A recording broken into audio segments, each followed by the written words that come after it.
सवय पडली आहे पैसे खायची, भ्रष्टाचार करायची. तो माणूस कधी ते आपली जागा सोडणार नाही. आणि त्या सोडासाठी तुम्हाला एकत्रित व्हायचं आहे.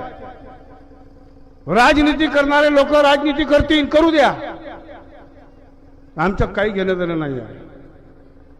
परंतु तुम्ही त्या मंडळाच्या एक निष्ठेने तुम्ही जर राहिले तर तुम्हाला सांगतो हा संपूर्ण मोवाडी क्षेत्र परमपूज्य परमात्मा एक सेवक मंडळ झाल्याशिवाय राहणार नाही. लक्षात ठेवा, फक्त तुम्ही पाहिजे.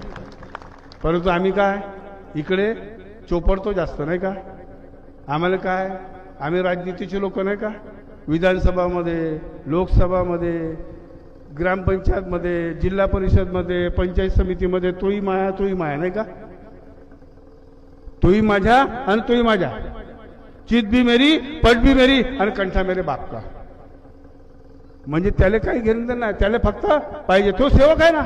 आता लोक म्हणून राहिले इकडेही भगवान आहे आणि तिकडेही भगवान आहे. मग इकडेही भगवान होता तर मग मंडळामध्ये आला कायले. मंडळामध्ये काहून आला? ज्या लोकांच्या फोटो मंडळाचे आहे, जे मंडळ सोडून गेले आहेत, त्यांनी ती फोटो मंडळामध्ये जमा करावी, दुसरी फोटो आपल्या घरी आणावी. जे बाजारातून फोटो देत आहेत ना, त्यांनी ती बाजारातली फोटो आपल्या घरी लावावी.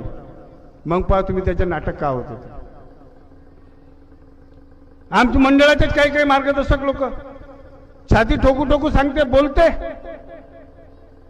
त्या पोराचे लग्न झाल्याच्या नंतर त्याग होते आणि त्याची माळ बाजारातून आणली जाते, मोवाडीतून आणली जाते आणि भंडारातून आणली जाते. त्या सेवकाची दिशा भूल करते. याच्यावर कोणी करावं, प्रकाश टाका, कोणी टाकणार नाही. करा.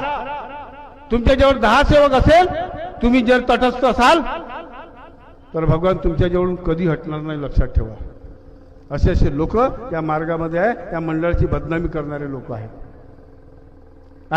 बाहेरून येतात 50-50, 25-25 गाड्या दुसऱ्या ठिकाणी जातात, पोंगे फुकायला जातात, 6 लाख 7 लाख रुपये खर्च करतात म्हणते आणि आम्ही येतो ना असंच बोलतो. इथं काय, जे लोक बाजारातून फोटो आणून राहिले, बाजारातून माळ आणून राहिले, त्याचा का बोला ना.